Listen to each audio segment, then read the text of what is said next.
This program sponsored by Marwadi University, Rajkot, Gujarat. Join Global Campus for a 360-degree education.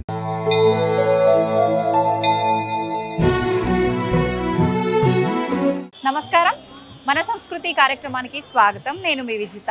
ప్రస్తుతం నేనున్నాను శ్రీ ఉజ్జయిని మహంకాళి అమ్మవారి దేవస్థానం దగ్గర. ఇక్కడ అమ్మవారి గొప్పతనం గురించి, వైభవం గురించి చెప్పాలంటే మాటలు సరిపోవు. ఇక్కడ ఉన్న వేప చెట్టు కూడా కొన్ని వందల సంవత్సరాల చరిత్ర కలిగిన వేప చెట్టు అని చెప్పి వింటూ ఉన్నాము. ఇక్కడ ఆలయం కూడా కొన్ని వందల సంవత్సరాల నాటి ఆలయం అని చెప్పి కూడా వింటూ ఉన్నాము.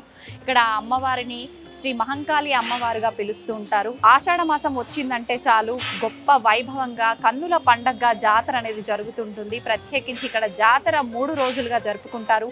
మొదటి రోజు అమ్మవారికి బోనం సమర్పిస్తుంటారు, రెండవ రోజు జాతర జరుపుకుంటారు, మూడవ రోజు ఘట్టం అనే కార్యక్రమాన్ని జరుపుకుంటారు. అయితే ఆషాఢ మాసం ఒక్క మాసమే కాకుండా మిగతా టైంలో కూడా ఇక్కడ అమ్మవారికి బోనాలు సమర్పిస్తూ ఉంటారు.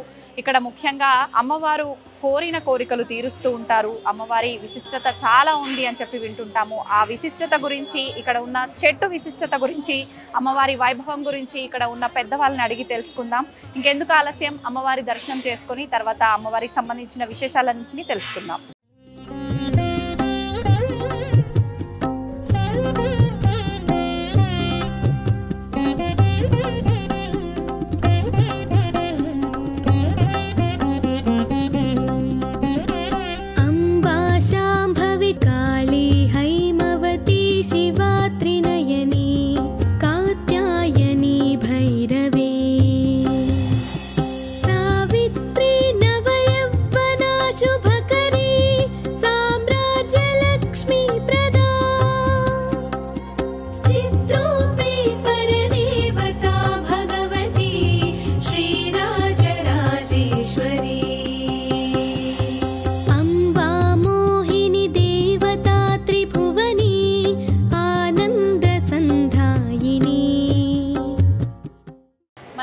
అమ్మవారి గొప్పతనం గురించి తెలియజేయాలన్నా, ఆలయ విశిష్టత గురించి తెలియజేయాలన్నా కూడా ఎవరో ఒక పెద్దవాళ్ళు మనకు వివరిస్తే చాలా బాగుంటుంది వినటానికి. ప్లస్ మనకు ఆ విశిష్టత అంతా కూడా కరెక్ట్ రావాల్సిన ఇన్ఫర్మేషన్ అంతా వస్తుంది. అయితే ప్రస్తుతం నాతో పాటు ఉన్నారు మంత్రశాస్త్ర ఉపాసకులు బ్రహ్మశ్రీ శ్రీ వేణుమాధవ శర్మ గురువు గారు. ఇప్పుడు స్వామితో మాట్లాడి అమ్మవారి విశిష్టత గురించి తెలుసుకుందాం. నమస్కారం స్వామి. స్వామి, అమ్మవారు సుమారు చాలా కొన్ని వందల సంవత్సరాల నుంచి ఇక్కడ ఉన్నారని చెప్పి వింటూ ఉంటాం స్వామి. అసలు ఏంటి అమ్మవారి విశిష్టత ఏంటి? అమ్మవారు ఎప్పుడు స్థాపించబడ్డారు ఇక్కడ? మీ మాటలు. సత్యస్థిన్న కృపాణకు గహ్యం హస్తైర్వరం గుగ్రతి ఘోరాస్యాం శిరసాసృజ సురుచిరా ఉన్ముక్త కేశావళి శృక్కయా శృక్ప్రవాహం శ్మశాననిలయాం శృత్యోసర్వాలంకృతి శ్యామాంగీం కృతమేకలాం సర్వకరైః దేగీం గజే కాళికాం శ్రీ మహాకాళింగా నమః. ఉజ్జయిని మహాకాళి ఆలయ దేవస్థానంలో ఉన్నాం మనం. భాగ్యనగరానికి అతి ప్రాచీనమైనటువంటి, అతి ప్రసిద్ధమైనటువంటి, అతి పురాతనమైనటువంటి 250 సంవత్సరాలుగా మహాకాళిగా, మహా శక్తి స్వరూపిడిగా కొనియాడబడేటువంటి ఈ యొక్క జగన్మాత మహాకాళి అమ్మవారి విశిష్టత చాలా గొప్పది.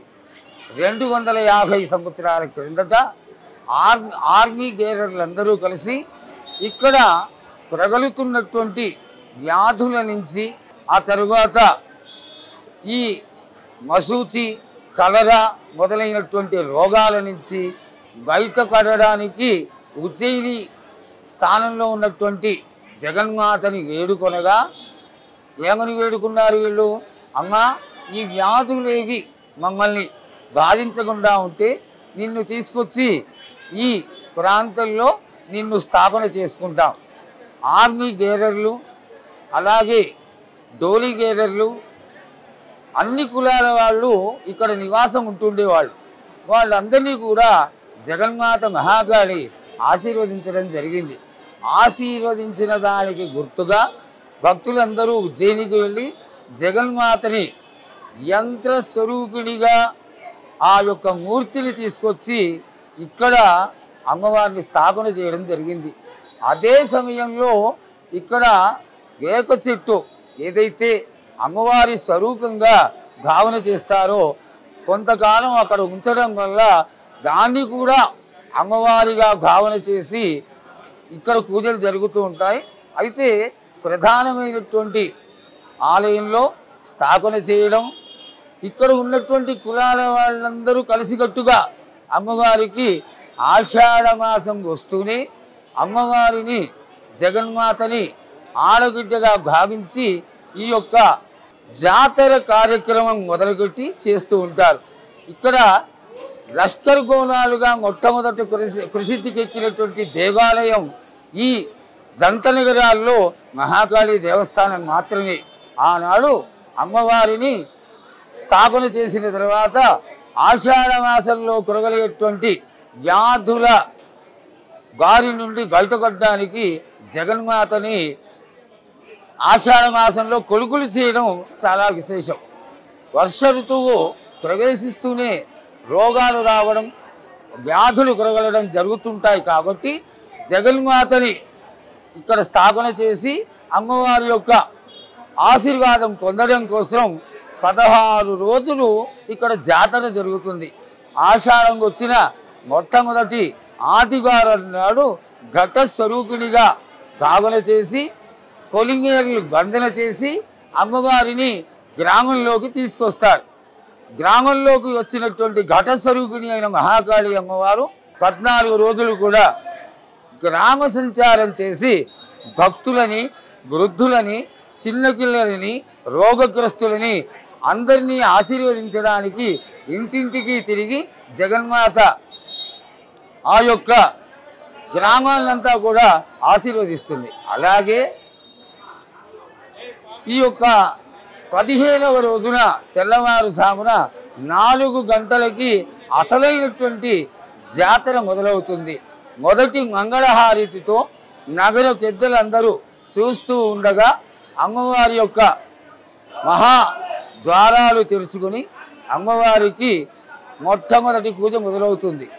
ఈ మొట్టమొదటి పూజ 48 గంటల వరకు అలా భక్తులందరి సందోహంతో అలా కొనసాగుతూనే ఉంటుంది.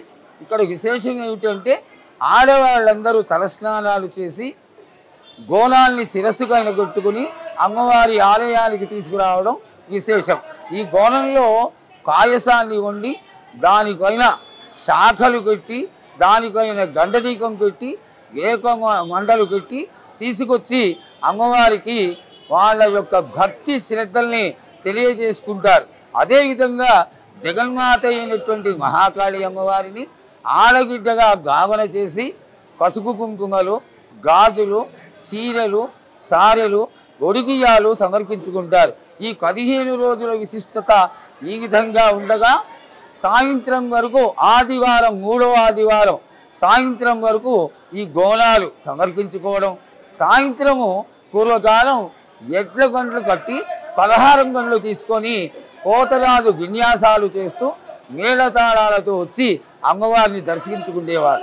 రాత్రి 12-12:30 సమయంలో అమ్మవారికి విశేషమైనటువంటి కాళరాత్ర పూజ యథావిధిగా ఆ 7 తరాల క్రిందట ఏ విధంగా జరిగేదో అంతటి ప్రాశస్యంతో అమ్మవారికి పూజ జరగడం, అదే సమయంలో జలకుండ, పచ్చికుండ వీటిని మేళతాళాలతో తీసుకొస్తారు. మర్నాడు పొద్దున అంటే సోమవారం నాడు జోగిని అనేటువంటి ఒక స్త్రీకి అమ్మవారు ఆవహించడం జరుగుతుంది. అదే భవిష్యవాణి. ఈ రోజున స్వర్ణలత అనేటువంటి కన్యకకి కత్తికి గాసింగం కట్టడం అనేది జరుగుతుంది వాళ్ళకి. అటువంటి స్త్రీని భక్తి కృతజ్ఞతతో ఉన్నటువంటి అమ్మాయిని తీసుకొచ్చి ఈ కచ్చికుండకైనా నిలబెట్టి రంగం చెక్కిస్తారు. రంగం అనేటువంటి కార్యక్రమం అదే. కచ్చికుండకైనా నిలబడి అమ్మవారు భవిష్యత్తును తెలియచేస్తుంది.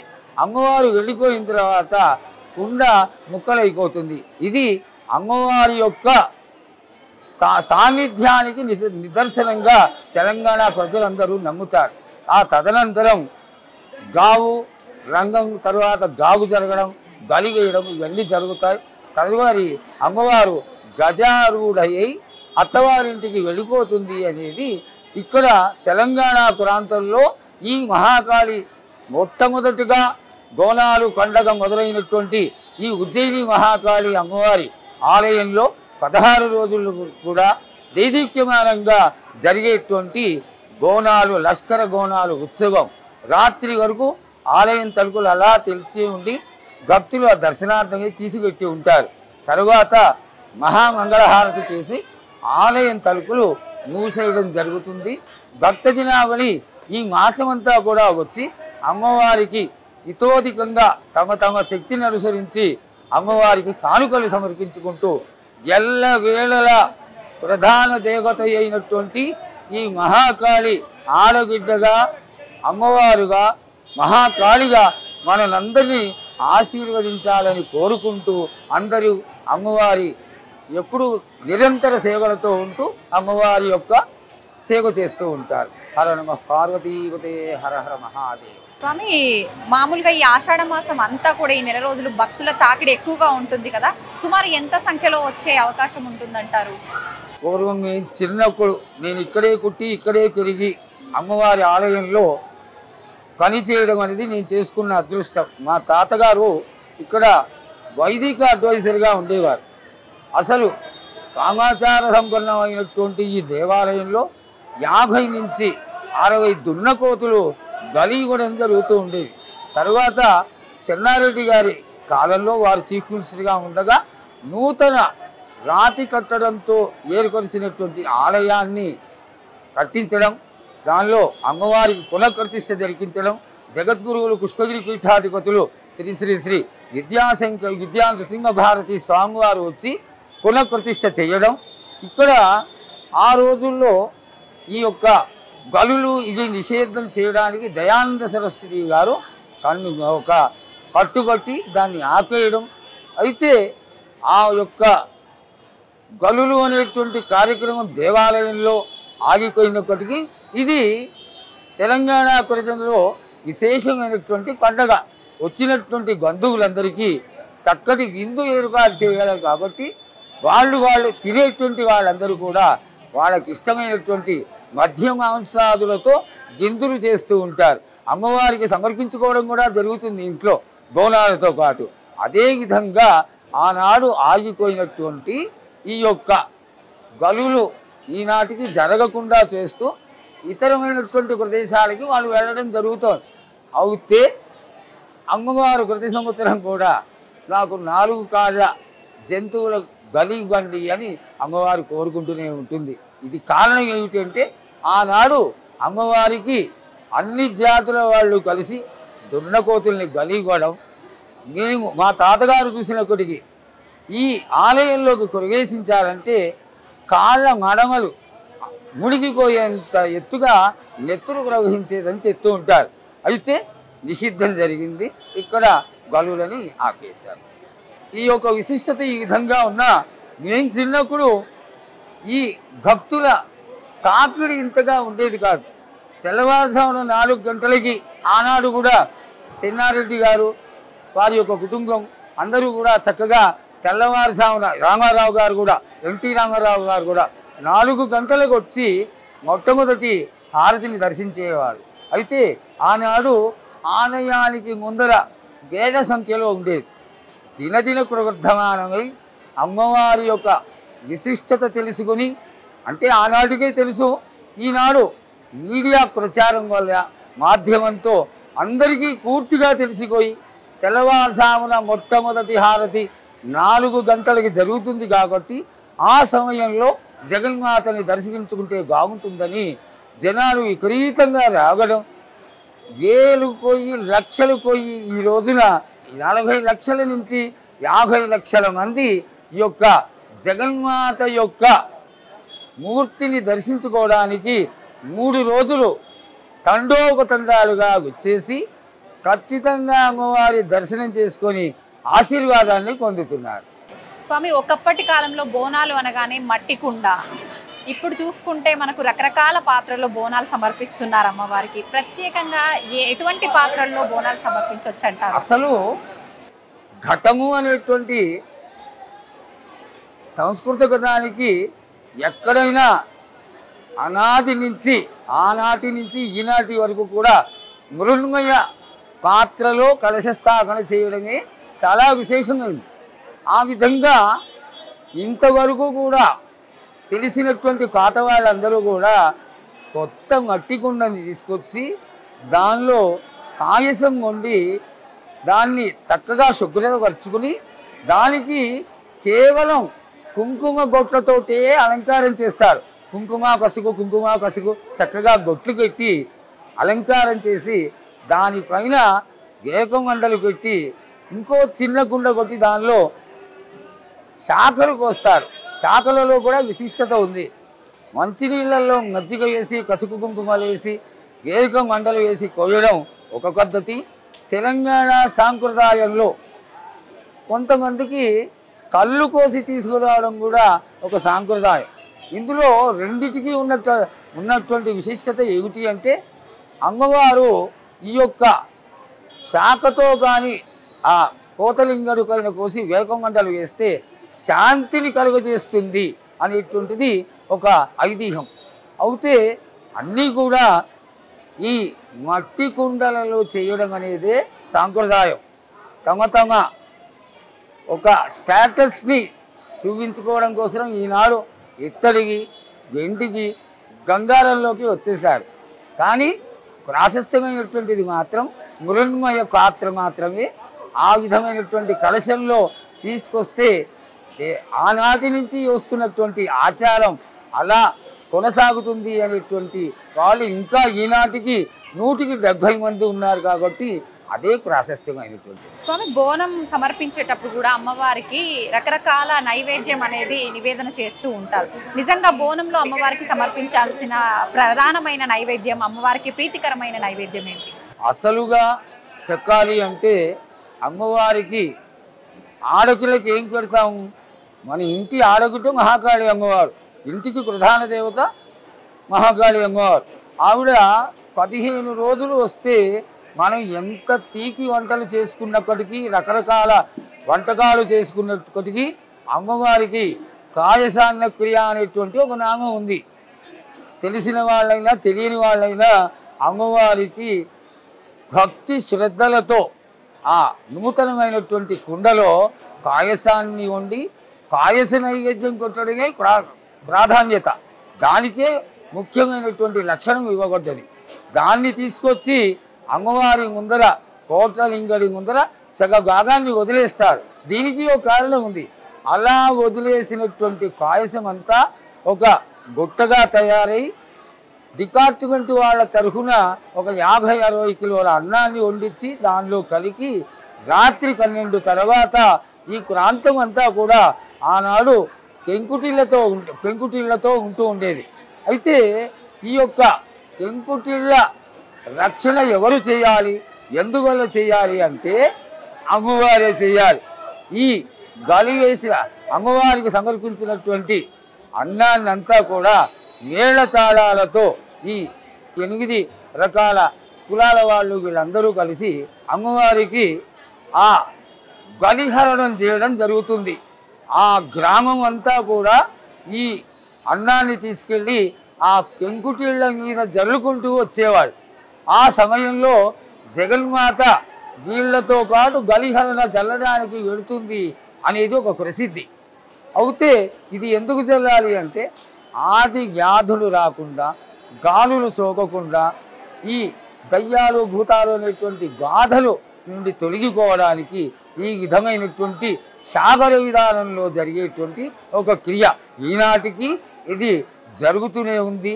చాలా అద్భుతమైనటువంటి, చాలా సాధారణమైనటువంటి క్రియ, అందరూ హర్షించదగ్గ క్రియ. ఇది ఈనాటికి జరుగుతుంది.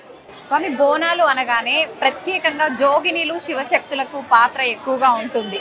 ఎందుకని స్వామీజీ అంత ప్రముఖ పాత్ర ఎందుకు? అసలుగా ఈ బోనాలు పూర్వకాలంలో విశేషంగా ప్రతి ఇంట్లో సాధారణంగా వండినటువంటి ఈ బోనాన్ని ఆ ఇంట్లో ఉన్నటువంటి పెద్ద ముత్తైదువుకి తలస్నానం చేసుకొని ఆవిడ కట్టుచీర కట్టుకొని మొహానికి కసుగు రాసుకొని బొట్లు పెట్టుకొని ఎంతో సంతోషంగా ఆడబిడ్డకి బోనాలు తీసుకెళ్తాము అనేటువంటి భావనతో ప్రతి ఇంటి నుంచి తీసుకురావడం జరిగేది.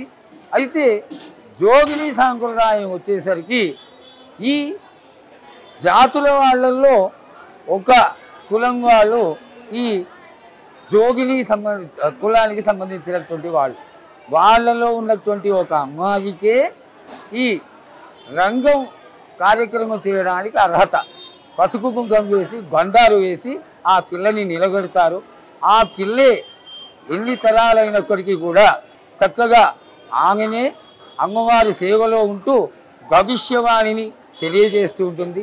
స్వర్ణలత ఇప్పుడు చెప్తున్నటువంటి కన్యక, ఆ అమ్మాయి యొక్క నాయనమ్మ చెక్కేది భాగమ్మ అని ఉండేది. ఆమె వచ్చి నిలబడితే సాక్షాత్తు అమ్మవారు వచ్చినట్టుగా ఉండేది. అయితే ఆమె మాట్లాడుతుంటే ఆమె స్వరం కూడా అంతే అద్భుతంగా ఉండేది. ఆనాటి నుంచి 7 తరాలుగా వస్తున్నటువంటి క్రియ. ఈనాడు సమయం జనం సరిపోక వాళ్ళుగా జోగినులుగా ప్రచారం, శివశక్తులుగా ప్రచారం ఉన్నటువంటి వాళ్ళందరూ కూడా ఈ ఆలయానికి ఈ జాతర సమయంలో బోనాలు సమర్పించుకోవడం, మేళతాళాలతో రావడం, ఇదొక శోభాయమానమైనటువంటి వాతావరణంగా మారడం. అమ్మవారు ప్రతి ఈ యొక్క వీధుల్లో ఎక్కడ చూసినా అమ్మవారు తాండవం ఆడుతుందా అన్నంత ఆనందంగా ఉండడం ఈ యొక్క లష్కర్ బోనాల పండుగకి మరింత శోభని తెచ్చిపెడుతూ జాతర దేదీక్యమానమై దినదిన ప్రవర్ధమానమై ద్విగుణీకృతమై ఈనాడు 40 లక్షల నుంచి 50 లక్షల మంది వరకు అమ్మవారి దర్శనం చేసుకుంటున్నారు. స్వామి, బోనాలు అనగానే మనకు ముఖ్యంగా పోతురాజుల విన్యాసాలు ఎక్కువగా చూస్తుంటాం. ఏంటి స్వామి పోతురాజుల పాత్ర ఏంటి? ఎందుకు అంత ప్రముఖ పాత్ర వాళ్ళకి? సహజంగా చెప్పాలి అంటే ఈ అమ్మవార్లు మహాకాళి అమ్మవారితో సహా 7 అక్క చెల్లెళ్ళు, వీళ్ళకి ఒక సోదరుడు ఉన్నాడు. ఆయననే మల్లన్నగా అభివర్ణిస్తారు. ఆ మల్లన్ని కోతరాజుగా భావన. ఈ మల్లన్నని సాయంకాలం ఈ యొక్క కళారంగంట్లు ఎడ్లగొండలో తీసుకొచ్చేవాళ్ళు. ఆ రోజు ఎడ్లగొండలకి వేకాకులు మామిడి గుంటలు అన్నీ కట్టి పక్కు బెల్లాలు కలహారాలు అన్నీ తీసుకొచ్చి వారి యొక్క లక్ష్యం ఏమిటి అంటే ఆడగిడ్డకి సమర్పించుకుంటున్నామని. ఈ కోతరాజు ఎలా వస్తాడు? ఒంటి నిండా పసుపు రాసుకొని, నుదుటి నిండా కుంకం పెట్టుకొని, చేతిలో వీర గోడలు కట్టుకొని వీర విన్యాసం చేస్తూ మేళతాళాలతో వచ్చి జగన్మాత దర్శనం చేసుకొని జన్మ పావనమైందిగా భావన చేసి ఈ యొక్క జాతర విశిష్టతని సాయంకాలంగా తెలియజేస్తూ ప్రతి జాతరలో ఆదివారం సాయంత్రం అమ్మవారికి ఈ కోతరాజు విన్యాసాలతో పలహారం కొండు రావడం ఒక ప్రాధాన్యత. స్వామి, బోనాల పండుగని బోనం ఇంట్లో నుంచి తీయటము ఎవరైనా చేసుకోవచ్చా? అది మన సాంప్రదాయం ఆచారం ఉంటేనే చేసుకోవచ్చు. ఇది సాంప్రదాయం కాదు, శాస్త్రము కాదు, ఇది వేడుక. ఈ వేడుకలో విశేషం ఏమిటి? ఆడబిడ్డకి సమర్పించుకుంటున్నటువంటి కమ్మటి తీయటి భోజనం మాత్రమే. అది ఇష్టపూర్వకంగా ప్రేమతో సొంత ఆడబిడ్డకి కనగడంగానే ఎలా మిఠాయిలు అవి కలిసి పెడతామో అదే ఆనందంతో ఈ యొక్క పాయసాన్ని సమర్పించడం బోనాల స్వరూపంగా ఆచారం. ఇది ఖచ్చితంగా శాస్త్రం కాదు, వేడుక మాత్రమే. ఎవరైనా జరుపుకోవచ్చు. అందరూ అన్ని కులాల వాళ్ళు చేసుకునేదైతే ఒక చక్కటి పూజ. ఇది బ్రాహ్మణులు బ్రాహ్మణేతరులు చిన్నవాళ్ళు పెద్దవాళ్ళు కులమత గేజాలు లేకుండా తెలంగాణలో ఉన్నటువంటి 50 మంది కూడా ప్రతి ఒక్కరు చేసుకునేటువంటి పండుగ ఇది. స్వామి, చాలా వరకు బోనాలు అనగానే ఆషాఢ మాసంలో మాత్రమే ఎక్కువగా చేస్తూ ఉంటారు. కొంతమంది మొక్కుకుంటూ ఉంటారు. అలా మొక్కుకున్నప్పుడు నార్మల్ టైంలో కూడా అమ్మవారికి బోనాలు సమర్పించవచ్చు. 365 రోజులు కూడా బోనాలు చేయవచ్చు. తిథి వార నక్షత్రాలు లేకుండా చేసుకోవచ్చు. దీనికి వైశిష్ట్యం ఏమీ లేదు. తమకి ఆనందం కలిగి తమ మొక్కులు తీరి సంతోషంగా ఉన్నటువంటి సమయంలో బోనాలు చేసుకోవచ్చు. స్వామి, ఇందాక మనం మాట్లాడుకున్నాం కొన్ని వందల సంవత్సరాల విశిష్టత కలిగిన వేప చెట్టు అని చెప్పి. ఆ చెట్టు విశిష్టత గురించి తెలియజేయండి స్వామి. జగన్మాత 13వ సంవత్సరంలో సికింద్రాబాద్ నగరానికి ప్రవేశించడమే ఈ ఆలయ సాన్నిధ్యంలో అమ్మవారిని కట్టడం జరిగింది. అసలు సాంప్రదాయంలో వేకాకులకి వేక చెట్లలో ఉన్నటువంటి ప్రాధాన్యత ఏమిటి అంటే ఆకు కూడా అమ్మవారి స్వరూపంగా భావన చేస్తారు. అసలు యావత్ తెలంగాణ కూడా ఈ యొక్క జాతర విశేషంలో వేకాకు కట్టని ఇల్లు కానీ ఆలయం కానీ ఉండవు.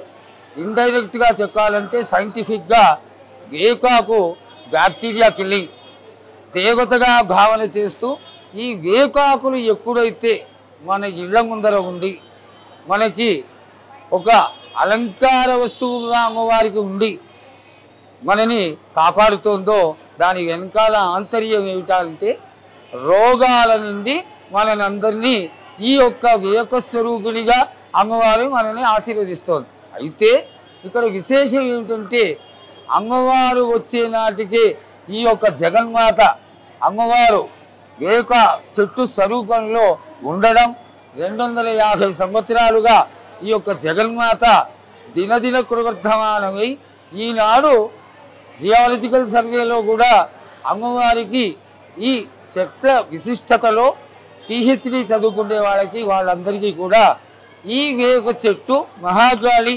ఉజ్జయిని మహాకాళి అమ్మవారి దేవస్థానంలో ఉన్నటువంటి అమ్మవారి వేక చెట్టు రెఫరెన్స్గా ఉండి అందరి యొక్క మన్ననలను పొందుతూ వచ్చే వాళ్ళందరూ కూడా ఇక్కడే అమ్మవారు ఉంది అనేటువంటి భావనతో అందరూ ఈ అమ్మవారి యొక్క ఆశీర్వాదం పొందుతూ ఉంటారు. సంతోషం స్వామి. నిజంగా అమ్మవారి గొప్పతనం గురించి, చెట్టు యొక్క విశిష్టత గురించి మీ మాటల్లో వినడం నా అదృష్టంగా భావిస్తున్నాను స్వామీజీ. ధన్యవాదాలు.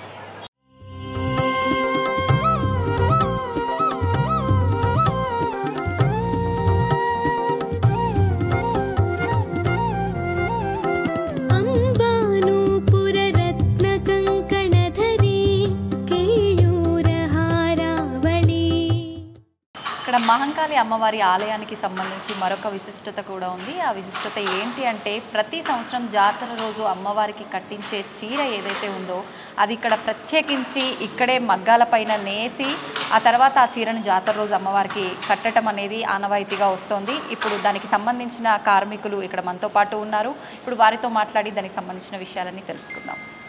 నమస్కారం సార్. చెప్పండి, ఎన్ని సంవత్సరాలుగా ఇక్కడ అమ్మవారికి చీరను నేయటం అనేది జరుగుతుంది? మనం నార్మల్గా చీరలు నేసిన దానికన్నా ఒక అమ్మవారికి అమ్మలగన్నా అమ్మే అమ్మవారికే చీరను నేయటము అనేది మామూలు విషయం కాదు.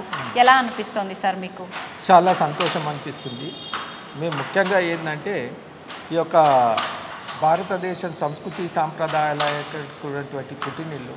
అలాంటి సాంప్రదాయకటువంటి దేశంలో మా యొక్క పద్మశాలీల వంశము, ఆ యొక్క వంశము గతంలో దేవతలకు వస్త్రాలు నేసినటువంటి చరిత్ర గల వంశము. ఆ వంశంలో అందుకే ఆ ఒక్క ఆలోచన మరియు ఒకటి దేవాలయంలోనే మనం నైవేద్యం ఎలా సమర్పిస్తామో పండుగల సందర్భంగా నిష్ఠతోటి, అలాగే ఆ ఉద్దేశంతో ఇక్కడ జాతర బ్రహ్మోత్సవాలు అట్లాంటి విశేషమైన దినాలలో ఇక్కడే దేవాలయ ప్రాంగణంలో నేసి సమర్పిస్తే బాగుంటుందా ఆలోచన వచ్చి గత ప్రభుత్వం దేవాదాయ శాఖ వారు అనుమతి ఇచ్చడంతో వారికి ప్రత్యేకమైన అభినందనలు. ఆ యొక్క కార్యక్రమము నిరంతరాయంగా కొనసాగుతుంది. అది మాకు భగవంతుడు ఇచ్చిన ఆశీర్వచనంగా భావిస్తున్నాం.